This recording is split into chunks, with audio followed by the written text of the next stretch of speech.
नमस्कार दोस्तों, मैं शुभम शुक्ला प्रयागराज से स्वागत करता हूं आपका फिर से अपने YouTube चैनल, आपके अपने YouTube चैनल ईडू प्रयागराज में। साथियों, कल हमने चर्चा की थी भारत का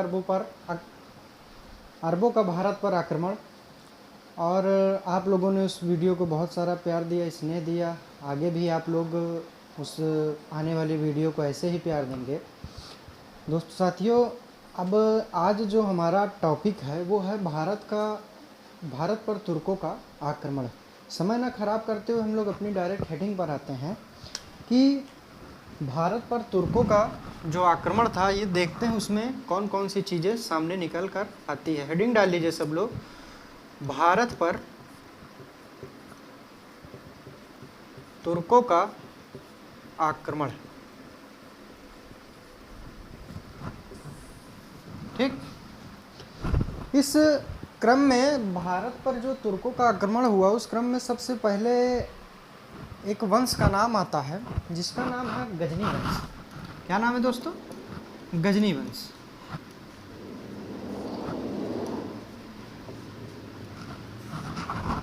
अब कहानी यहाँ से स्टार्ट होती है। देखते जाइएगा कि कैसे कैसे आने वाले शासक कैसे कैसे आए, कहाँ कहाँ से चीज़ें और क्लियर हुई। सबसे पहले हम बात करते हैं कि जो गजनी वंश है उसके जो संस्थापक कौन है। दोस्तों नोट करते चलिएगा, बहुत शॉर्ट नोट्स बढ़ा रहा हूँ, बहुत काम आएगी आपके आगामी परीक्षाओं में। जो संस्थापक है उसका नाम था अल्पतगीन। क्या नाम था? अल्पतगीन। ये इसका संस्थापक है। इसके बारे में ज़्यादा इतिहास में कुछ है नहीं। अब हम लोग जो इसका दामाद था, क्या था? दामाद, उसका नाम था सुबुक्तगीन। इसके बारे में सिर्फ एक चीज़ सुनने में आता है कि इसने जो है, इन्होंने भी सिंध के जो राजा थे उस समय वो जयपाल थे। जयपाल पर इन्होंने हमला किया। क्या किया? हमला किया। जब जयपाल पर इन्होंने हमला किया तो जयपाल ने इन्हें उड़ा दिया, मतलब इनकी हत्या कर दी। किसकी? सुबुक्तगीन की। अब यहाँ से सुबुक्तगीन भी आते हैं। मेन टॉपिक है हमारा, जो इनके पुत्र थे उनका नाम था साहब महमूद गजनवी। इतना समझ गए? फिर से आपको एक बार बता देता हूँ। कल हम लोगों ने पढ़ा था कि भारत पर अरबों का आक्रमण। आज हम लोग पढ़ रहे हैं भारत पर तुर्कों का आक्रमण, जिसमें सबसे पहला वंश का नाम आता है जो है गजनी वंश। गजनी वंश के संस्थापक कौन थे? अल्पतगीन थे। उसका जो दामाद है उसका नाम था सुबुक्तगीन। इसके बारे में सिर्फ यही है कि इसने सिंध के राजा जयपाल पर हमला किया और जयपाल ने इनको उड़ा दिया, इनकी हत्या कर दी। जो इनका जो मेन पुत्र था महमूद गजनवी जो था, ये महमूद गजनवी जो था, इसी के बारे में हम लोगों को विस्तृत अध्ययन करना है। आइए दोस्तों पढ़ते हैं महमूद गजनवी कौन था, इसने क्या किया, कैसे किया। साथियों, जो महमूद गजनवी था वो बहुत कट्टर था, अपने उद्देश्यों से वो पीछे हटने वाला व्यक्ति नहीं था। जो एक बार ठान लेता था वो करके जाता था। अब देखिए, इतिहास में महमूद गजनवी जैसे जो शासक हुए हैं वो बहुत कम हुए हैं। महमूद गजनवी जो पुत्र था सुबुक्तगीन का, उसने किया क्या? उसने अपने पिता के हत्या का बदला लेने का प्रण कर लिया, और उसने कहा, उसका सबसे फेमस जो कथन है महमूद गजनवी का वो है कि मैं भारत पर, ये कथन आप लोग नोट कर लीजिएगा, बहुत इंपॉर्टेंट है। मैं भारत पर हर वर्ष,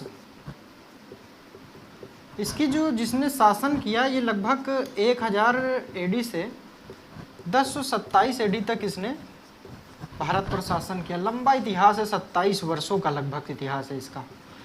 तो इसका जो फेमस सबसे कथन है कि मैं भारत पर हर वर्ष जिहाद नारे के साथ, जिहाद नारे के साथ,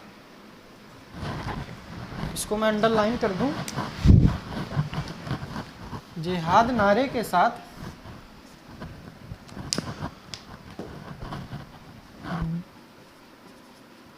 बुद्ध सिकन। अभी बताता हूँ साथियों कि जिहाद क्या है और बुद्ध सिकन क्या है। पहले कथन पढ़ लेते हैं। जिहाद नारे के साथ बुद्ध सिकन के नाम पर हर वर्ष भारत पर हमला करके धन संग्रह करूंगा। क्या करूंगा? धन संग्रह करूंगा।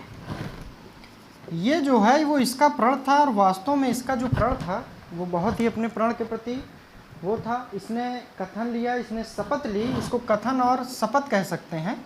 इसने शपथ ली कि मैं भारत पर हर वर्ष जिहाद नारे के साथ बुद्ध सिकन के नाम पर हर वर्ष हमला करके धन संग्रह करूंगा। ये इसकी क्या थी? शपथ थी। आइए जान लेते हैं कि जिहाद का मतलब क्या होता है। जिहाद का तो कई लोग अन्य अन्य मतलब निकालते हैं। सीधा मतलब ये था कि जो अपने धर्म के प्रति कर्तव्यनिष्ठ हो। एक इनका उद्देश्य रहता है कि अपने धर्म को आगे प्रचार प्रसार करना। यहाँ पर इतिहास में कभी कभी धन संग्रह है इसे कहा जाता है। और बुद्ध सिकन का जो मतलब होता है वो बुद्ध सिकन का मतलब है मूर्ति भंजक। क्या भंजक? मूर्ति भंजक मतलब मूर्ति को तोड़ने वाला। तो इसने कहा कि धन संग्रह भी करूंगा और जितनी भी मूर्तियां हैं इसने मंदिरों पर आक्रमण किया। सबसे फेमस इसका जो हमला था वो सोमनाथ का मंदिर था 1025 ईस्वी में। आइए उस पर अभी धीरे धीरे चर्चा करेंगे। इतना आप लोगों ने नोट कर लिया हो तो मैं आगे बढ़ता हूँ। आई होप आप लोगों ने नोट कर लिया होगा। चलिए आगे बढ़ते हैं। अब भैया इसने शपथ कर ली। अब क्या किया? अब हर वर्ष 1000 ईस्वी में जो इसके पिता का हत्यारा था, हत्यारा कौन था? पिता का हत्यारा जो जयपाल था,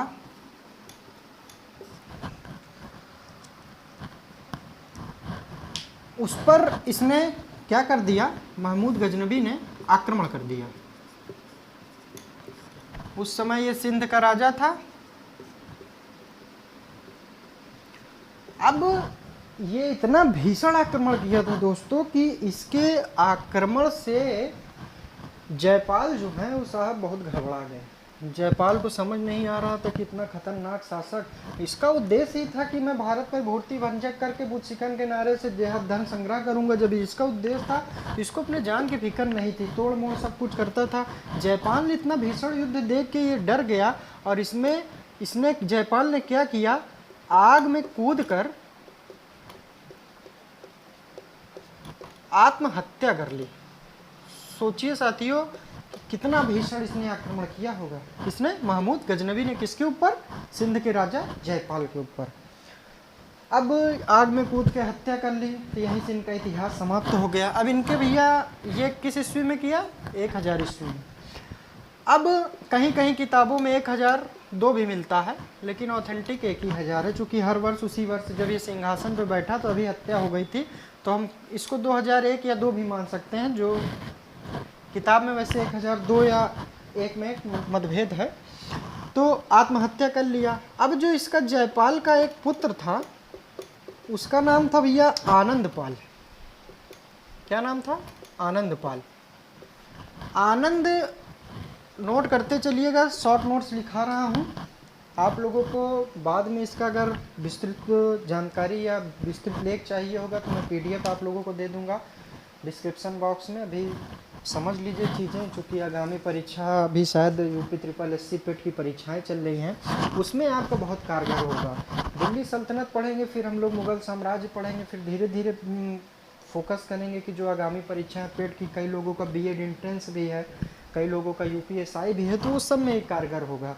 आप ये जानिए कि जो इसका हम लोग बात करते हैं, जो इसका महमूद गजनबी का पुत्र था आनंदपाल, इसको 1008 AD में, कितने में? 1008 ईस्वी में आनंदपाल की भी इसने हत्या कर दी।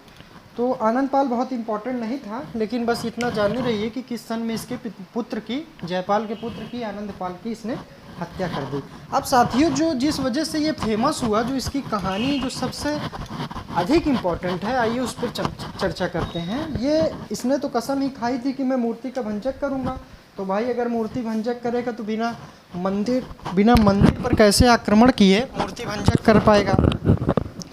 अब जो इसका आक्रमण था वो सबसे जो फेमस इसका हमला था वो था भैया 1025 एडी में सोमनाथ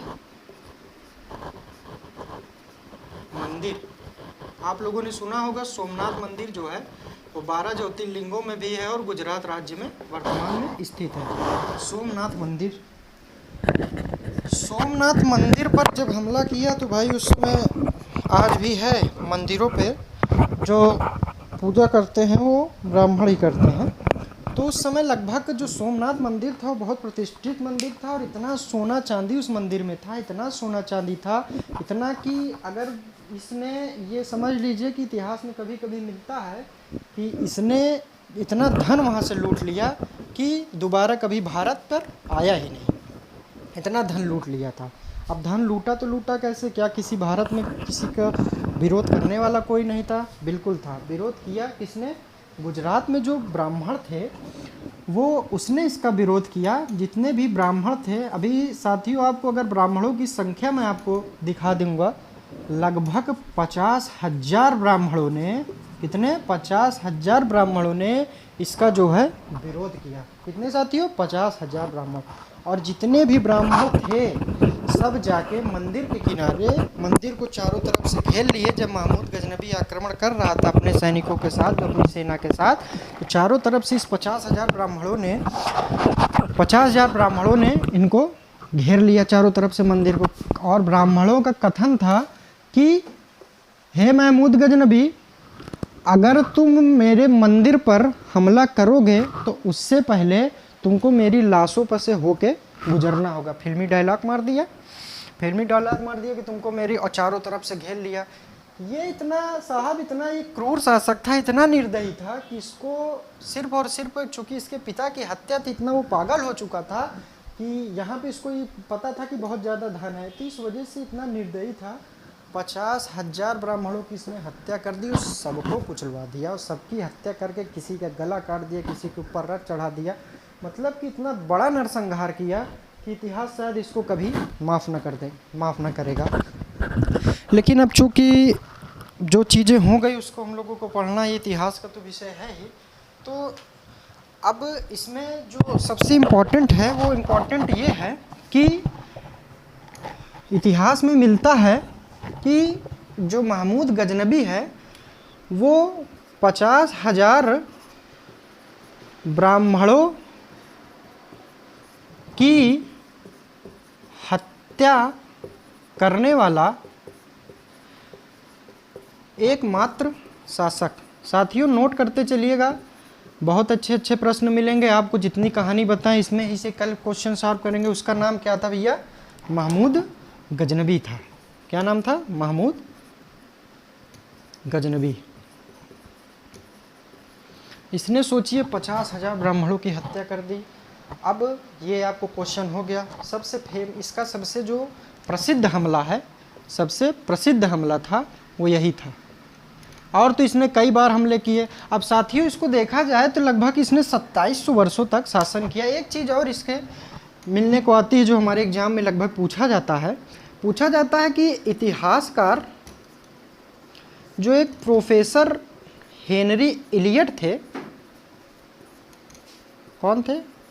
इलियट के अनुसार, इंपॉर्टेंट प्रश्न है, इसको नोट करते चलिएगा। प्रोफेसर हेनरी इलियट के अनुसार गजनबी ने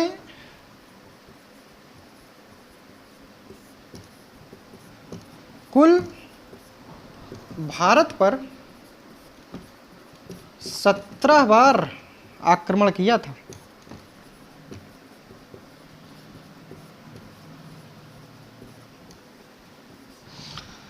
अब किसी के मन में सवाल आ रहा होगा कि भैया अभी आपने तो बताया कि 27 वर्षों तक शासन किया और कसम भी खाया था कि हर वर्ष जो है मैं हमला करूंगा, तो अब कैसे 17 ही बार किया? क्या प्रोफेसर हेनरी इलियट गलत है? नहीं भैया, गलत नहीं है। जो ये 17 बार हमला किया है, देखिए इतिहास है, उसने टाइम ना हम थे ना आप था ना कोई था, जो विद्वान लिख दिए हैं किताबों में, जो लिखा है वही आदमी पढ़ता पढ़ाता है। तो हो सकता है, ऐसा मेरा मानना है कि जो 17 बार किया वही आक्रमण किया हो, एक आध साल ना आया हो, जो भी बात हो, लेकिन इतिहास में यही निकलता है कि प्रोफेसर हेनियल इटली ने बताया कि गजनबी ने कुल भारत पर 17 बार ही आक्रमण किया था। अब प्रश्न देखिए यहाँ से कैसे बनेगा कि ऐसे कौन से इतिहासकार हैं जिनके अनुसार, 2-3 प्रश्न बनेगा, ऐसे कौन से इतिहासकार हैं जिनके अनुसार गजनबी ने भारत पर कुल 17 बार आक्रमण किए। तो आंसर आपका क्या हो जाएगा? Professor Henry Elliott. अब इसी को पलट के कर दे कि इतिहासकार प्रोफेसर हेनरी इलियट के अनुसार गजनबी ने भारत पर कुल कितने बार आक्रमण किया? तो 17 बार आक्रमण किया। तो यहीं से आपको 4-5 प्रश्न मिल गए। अभी जितना पढ़ा है, सबसे प्रसिद्ध हमला क्या था? ये था 1025 ईस्वी में। 1025 ईस्वी में सोमनाथ मंदिर पर, गुजरात पर इसने हमला किया था। ठीक है साथियों, अब इतना आप लोगों ने पढ़ लिया। तो अब महमूद गजनबी जो है, जो एक प्रश्न और देख लीजिए आप लोग। महमूद गजनबी को माना जाता है कि जो महमूद गजनबी का जो अंतिम हमला था, ये तो प्रसिद्ध हमला हो गया। महमूद गजनबी का अंतिम हमला, जब अंतिम हमला था तो हम मान के चलते हैं कि ये कहीं मिलता नहीं है। 10,027 ही हम मान लेते हैं कि 10,027 AD में इसने जो हमला किया था वो सिंध के जाटों पर किया था। किस पर किया था? सिंध के जाटों पर। साथियों आप लोग इसको नोट कर लीजिए, जो भी हो। ये क्वेश्चन आपको बता दिया हूँ, पूरी वीडियो देखेंगे तब आप चीज़ें क्लियर कर पाएंगे। कैसा लगा आप लोग कमेंट बॉक्स में बताइएगा। ये थे हमारे महमूद गजनबी, इनका प्रसिद्ध हमला था। जो ना समझ में आया, जहाँ से भी आपको नहीं समझ में आया कि सर आपने ऐसा क्यों बताया, ये क्यों बताया, आप कमेंट बॉक्स में कमेंट करेंगे, मैं आपको बिल्कुल बताऊंगा सारी चीज़ें कि कहाँ से क्या हुआ। वैसे मैंने सारी चीज़ें क्लियर कर दी, अब कुछ बचा नहीं है इसमें। चलिए, महमूद गजनबी को हम लोगों ने पढ़ लिया है, तो इसको मैं मिटा रहा हूँ, आप लोग नोट कर लिए होंगे।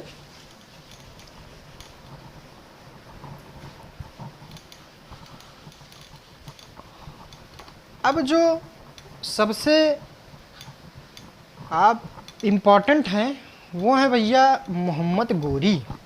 कौन है? मोहम्मद गोरी। आप लोग सोच रहे होंगे सर आप सबको इम्पॉर्टेंट ही कह रहे हैं, है इम्पॉर्टेंट। इन्हीं लोगों ने जो है पूरी मध्यकालीन इतिहास की ही नींव रखी थी। आगे देखते रहिएगा जब वंशों पर हम आएंगे। पहले इसीलिए इसको आपको बेसिक पढ़ा दे रहा हूँ कि कैसे कौन आया, कहाँ से कौन आया, इसलिए ये इम्पॉर्टेंट, इसलिए आपको थोड़ा समय दे रहा हूँ। फिर उसके बाद चीज़ें और सिस्टमेटिक चलेंगी। आइए हम लोग बात करते हैं, सबसे पहले बात करते हैं किसका? मोहम्मद सियाबुद्दीन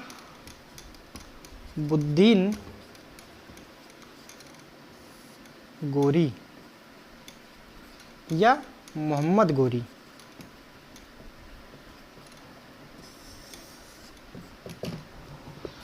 अब जो मोहम्मद गोरी थे साहब, इनका भी इतिहास जो है बहुत लंबा है और सबसे फेमस इनका जो युद्ध है अभी हम लोग पढ़ते हैं। इनको जो है भैया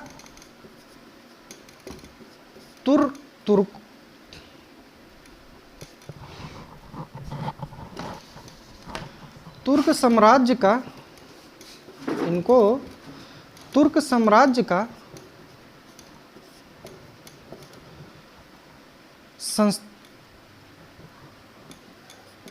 प्रथम शासक कहते हैं। किसको? वास्तव में देखा जाए तो इन्होंने ही तुर्कों की नींव रखी भारत में। तो आइए पढ़ते हैं सियाबुद्दीन गोरी के बारे में। ये समझ गए कि ये तुर्क साम्राज्य का प्रथम शासक कहते हैं इसको। तो ये सियाबुद्दीन गोरी था कौन, कहाँ से आया था, क्या करता था, कैसे इसकी मुलाकात किससे हुई, कैसे युद्ध हुआ, कैसे तराइन का युद्ध लड़ा इसने। आइए हम लोग बात करते हैं सीरियल वाइज। जो सियाबुद्दीन गोरी था, ये उतनी टाइम गजनी एवं हेरात पहाड़ी के मध्य एक साम्राज्य था जिसका नाम था, ये गोर साम्राज्य का राजा हुआ करता था। कौन था ये? गजनी एवं हेरात पहाड़ी के मध्य गौर साम्राज्य का राजा था। कौन था? मोहम्मद शिहाबुद्दीन गोरी या मोहम्मद गोरी। ठीक, अब क्या हुआ कि इसका जो सबसे इसने 1178 ईस्वी में मुल्तान जीता सर्वप्रथम, और जो इसकी पहली हार हुई थी, इसकी जो पहली हार हुई वो गुजरात के राजा भीमदेव सेकंड या भीमदेव फर्स्ट या मूल राज से पहली बार ये गुजरात में हारा था। अब बहुत लंबा नहीं ले चलेंगे, भीमराव इतना समझ गए, अब इसको आप लोग नोट कर लीजिए। अब जो इसका मेन था वो था भैया कि जो इसने क्या किया कि इसका जो सबसे प्रमुख युद्ध था वो था, इसने जो भटिंडा पर उस समय जो भटिंडा पर जिसका कब्जा था वो थे पृथ्वीराज चौहान। कौन थे? पृथ्वीराज चौहान। इनका जो असली नाम है, असली नाम, इनका नाम असली नाम जो था वो पृथ्वीराज थर्ड था। कहीं कहीं किताबों में पृथ्वीराज चौहान मिलता है, लेकिन ये पृथ्वीराज थर्ड के नाम से भी जाने जाते हैं। तो इनका जो उस समय था भटिंडा पर कब्जा था। अब इसको शिहाबुद्दीन गोरी को भी भारत में आक्रमण करना था, तो सबसे पहले इसने जो है वो भटिंडा पर आक्रमण किया। तो पृथ्वीराज चौहान भी भाई अपने में जाना माना योद्धा था, इतना बड़ा तीरंदाज था। आप लोगों ने सुना होगा पृथ्वीराज के बारे में कि ये शब्दभेदी बाण चलाता था, और देखिएगा लास्ट में इसमें उड़ा भी दिया था इनको। अब देखिएगा पृथ्वीराज चौहान था, ये भी बहुत योद्धा था।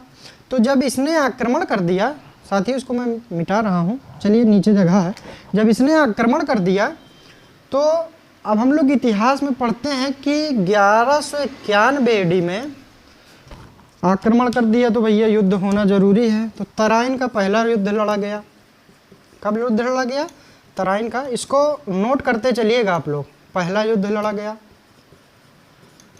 तराइन का पहला युद्ध किसके किन के बीच लड़ा गया? जाहिर सी बात है कि मोहम्मद गोरी और वर्सेस पृथ्वीराज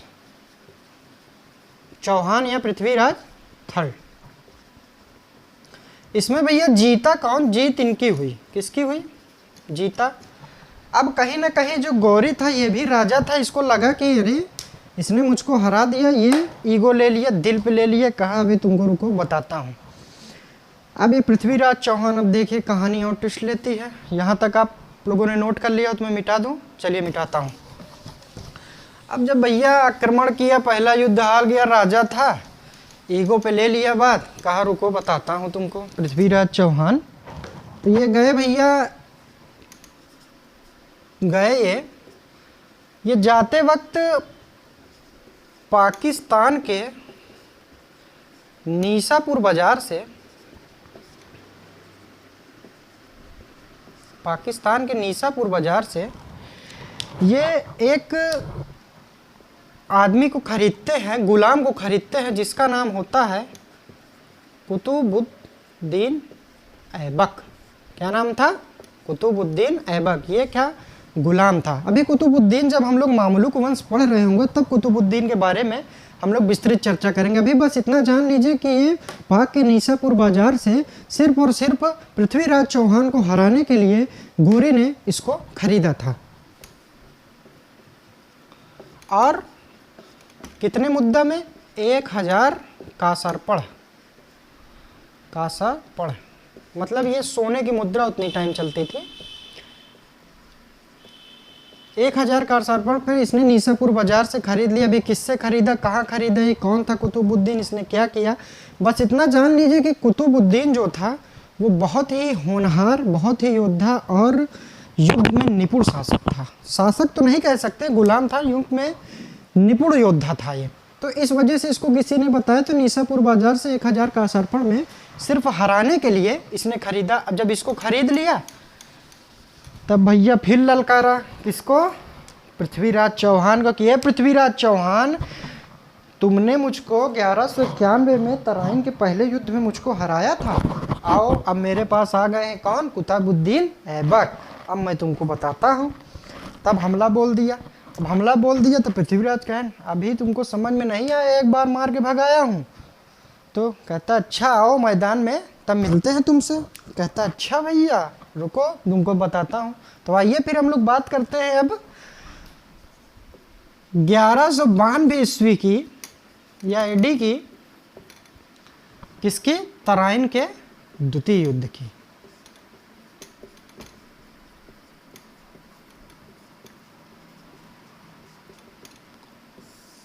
तराइन के द्वितीय युद्ध, हार का जबरदस्त बदला लेना चाहता था मोहम्मद गोरी इससे, क्योंकि तिलमिला गया था। बहुत बुरी तरीके से पृथ्वीराज चौहान ने इसको परास्त किया।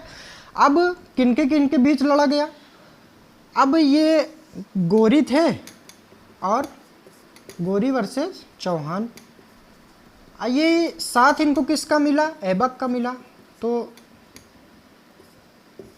ये ऐबक वर्सेस चौहान की लड़ाई हो गई, जिसमें भैया पृथ्वीराज चौहान कितने भी योद्धा थे, ये तो ये भी था और ये भी था राजा, दोनों ने मिलकर चौहान साहब को हरा दिया। और जीता कौन, गोरी जीता। और जीतने के बाद इसने तो इसको छोड़ दिया था कि जाओ बेटा उड़ लो तुम, लेकिन चौहान को साहब इसने बंधक बना लिया और बंधक बनाकर एक जेल में डाल दिया। सोचिए इतना बड़ा योद्धा था, कुतुबुद्दीन इनको मिल गया। अब धीरे धीरे ये भी भौकाल इनकी भी टाइट हो गई ऐबक की, कहें कि अब हम भी जीत गए हैं। तो ये भी थे, अब ये थे क्या, वास्तव में तो एक गुलाम ही थे ना, कौन, जिसको शिहाबुद्दीन गौरी ने खरीदा। अब गौरी समझ गया कि मैं पहले से ही इतना वो मजबूत हूँ, राजा तो था ही वो, और अब मुझे ऐबक का साथ भी मिल गया है, तो अब मैं और युद्ध करता हूँ। तो इन्होंने 1194 ईस्वी में गौरी ने, इसका युद्ध समाप्त नहीं हुआ, इसने फिर लगातार, चूँकि तुरुक का ये तुरुक साम्राज्य का पहला शासक था, तो इसने अभी तक रुका नहीं। तो ये 1194 ईस्वी में चंदावर का युद्ध लड़ा।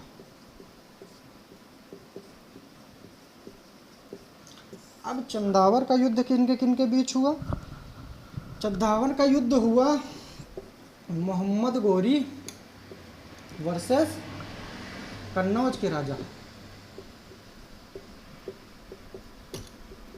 कन्नौज के राजा के बीच। उस समय जो कन्नौज का राजा था, कन्नौज के राजा के बीच इनका चंदावर का युद्ध हुआ। फिर मोहम्मद गोरी भी इसमें जीत गया चंदावर के युद्ध में 1104। सन याद करते चलिएगा, सन बहुत इंपॉर्टेंट है, पूछता है चंदावर का युद्ध किनके बीच रहा, कन्नौज के राजा मोहम्मद गोरी के बीच चंदावर का युद्ध 1194 ईस्वी में लड़ा गया। अब इस पर हम लोग आगे बढ़ते हैं। मोहम्मद गोरी के चंदावर का युद्ध खत्म हो गया, धीरे धीरे इनका साम्राज्य बढ़ता गया, ये निरंकुश होते गए, हर जगह लूटते गए, ये करते गए। तो उसके बाद अब ऐबक ने क्या किया कि ऐबक को भेज दिया कि कहीं ना कहीं जो पहली हार हारा था, किससे, वो गुजरात के राजा भीमदेव फर्स्ट से ना कहीं उससे भी बदला लेना था इसको। जब बदला लेना था तो अब क्या किया, कुतुबुद्दीन ऐबक को चोरी से भेज दिया कि ऐबक जाओ, ये हमारा पुराना दुश्मन है, इसको उड़ा के आओ। तो ऐबक चल दिए भैया किनको मारने, मूलराज या भीमदेव फर्स्ट को, जो पहली जीत जीती थी। आपको बताया ना कि पहली हार गोरी किससे हारे थे, मूलराज से, गुजरात का राजा था ये। अब इनको जब उड़ाने के लिए ऐबक निकले, ठीक, तो रास्ते में ऐबक ने एक और गुलाम को खरीदा। ये पहले से गुलाम है, लेकिन फिर गुलाम जो जिनका नाम था इल्तुतमिश। अब देखिएगा इन दोनों ने मिलके कैसे गोरी को उड़ा दिया। गोरी को क्या उड़ा दिया, कैसे आगे एक वंश की ही स्थापना कर ली और दिल्ली की गद्दी पर बैठ गए। ये इल्तुतमिश ने इनको खरीदा और ये दोनों ने मिलकर इनको जो है गुजरात के राजा को हरा दिया। अब गुजरात के राजा को हरा दिया, धीरे धीरे वर्चस्व हो गया। अब क्या था कि धीरे धीरे जो गोरी था वो बहुत युद्ध जीत लिया, कई युद्ध लड़े गए जो इम्पोर्टेंट नहीं है, और इसने कई संग्रह लूटा, वो किया, मतलब बहुत सारे काम किए इसने। ये गौरी ने क्या किया था, इसके थोड़ा काम पे हम देख लेते हैं। जो सबसे इम्पोर्टेंट काम था इसका, इसने एक सिक्का चलवाया था। क्या चलवाया था? सिक्का चलवाया, जिसके जो एक तरफ था, एक तरफ लक्ष्मी जी की मूर्ति लगवाई और दूसरी तरफ कलमा खुदवाया। अब ये क्या था भैया, एक तरफ आप मुस्लिम को सपोर्ट कर रहे हो, एक तरफ हिंदू धर्म। तो इसको कभी कभी कहा जाता है इतिहास में कि इसने जो है ये हिंदू मुस्लिम को बढ़ाने के एक प्रतीक था, और ये ऐसा करने वाला कि एक तरफ लक्ष्मी की मूर्ति और कलमा खुदवाने वाला इतिहास का एकमात्र शासक था। एकमात्र शासक ऐसा करने वाला था इतिहास का। अब क्या हुआ कि इसने ऐसा कर लिया। अब एक और क्वेश्चन आते हैं गौरी से कि जो शेख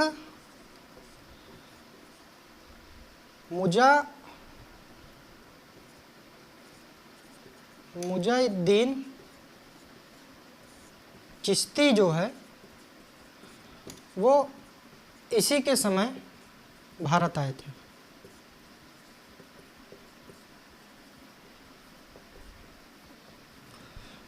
मुझे चिश्ती इन्हीं के समय भारत आए। जब अकबर पढ़ रहे होंगे तब बताएंगे। ये बहुत ही फेमस थे, बस इतना जान लीजिए कि शेख मुजाहिद्दीन चिश्ती इसी के समय भारत आए थे।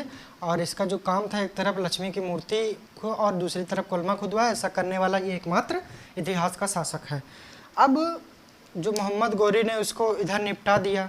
अब क्या होता है कि इसका जो अंतिम हमला था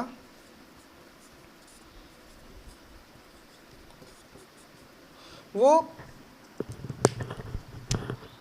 खोखर जाति पर था।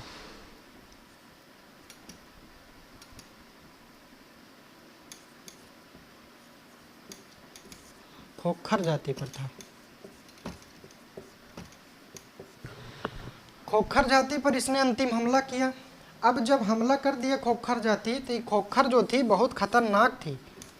क्या थी? खतरनाक थी। अब इसी खोखर जाति को हमला किया, ये हमको लग रहा है कि बहुत ही अड़ियल जाति थी। जैसे कि अब मतलब आप समझ ही रहे होंगे मैं क्या कह रहा हूँ, बहुत खतरनाक जाति थी। तो ये भी जैसे कि अब कहीं ना कहीं इतिहास तो फिर दोहराता है।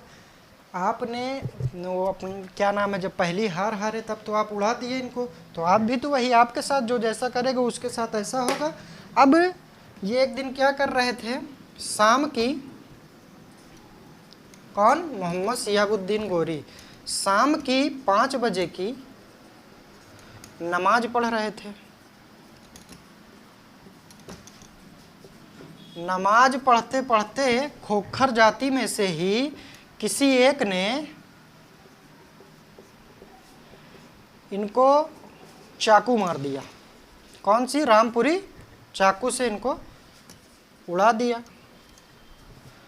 अब नमाज पढ़ रहे थे तो शाम की चाकू से खोखर जाति जो कि हमला किया। बताइए, इतना बड़ा शासक था, एक चाकू मार दिया, इनकी कहानी निपट गई।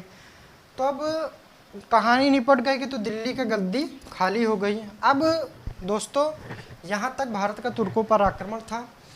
अब गौरी हम लोगों ने पढ़ लिया, हम लोगों ने महमूद गजनबी को पढ़ लिया, हम लोगों ने सुबुक्तगीन देख लिया, अल्पतगीन देख लिया। अब क्या था जो अभी आपको मैंने दो बताए, कुतुबुद्दीन ऐबक और इल्तुतमिश। साथियों, वो जो गुलाम थे ना, इन्होंने अभी बहुत से एक वंश ही चला दिया, जिसको कहते हैं गुलाम वंश या मामलूक वंश। अब साथियों, आज के लिए यहीं तक। अब हम लोग नेक्स्ट वीडियो में जिस पर चर्चा करेंगे वो है गुलाम वंश या मामलूक वंश। उस समय देखेंगे कि कुतुबुद्दीन ऐबक जो है वो क्या किया, इल्तुतमिश कौन था, आगे क्या इसने किया, इन्होंने क्या किया, कैसे ये गद्दी पर बैठे, क्या किसी ने विरोध नहीं किया। तो आगे की कहानी देखने के लिए आप देखिए नेक्स्ट एपिसोड।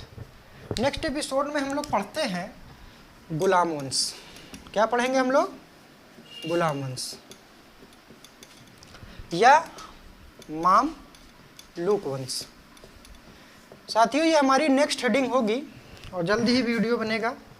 तो अब आप लोगों ने पढ़ लिया, धीरे धीरे आप उसको पढ़िएगा, नोट्स बनाइएगा, उसके बाद क्वेश्चन सॉल्व करिएगा। जो ना है कमेंट बॉक्स में ज़रूर पूछिएगा। साथियों, आपको ये वीडियो कैसे लगी कमेंट बॉक्स में ज़रूर बताइएगा।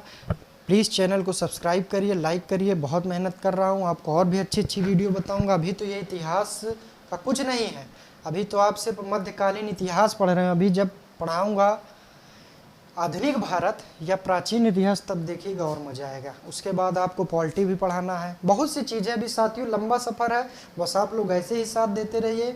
आपको विश्वास दिलाता हूँ कहीं जाने की ज़रूरत नहीं पड़ेगी। जो मेरा वादा था कि मैं गरीब असहाय बच्चों को निरंतर शिक्षा दूंगा, वो मैं करता रहूँगा। साथियों, समय की व्यस्तता के कारण अभी फुल वीडियो नहीं बन पा रहा है। धीरे धीरे जब ट्रेंड में आ जाएगा, समय मिलने लगेगा, तो एक दिन में 4-4, 5-5 वीडियो आपको डालूंगा। आपको कहीं जाने की ज़रूरत नहीं है। जीएस जितना पढ़ा रहा हूँ आप बस नोट्स बनाते चलिए, आप देखिएगा कि कितना अच्छा आपको बेनिफिट मिलता है। धन्यवाद, नमस्कार, मिलते हैं नेक्स्ट वीडियो में।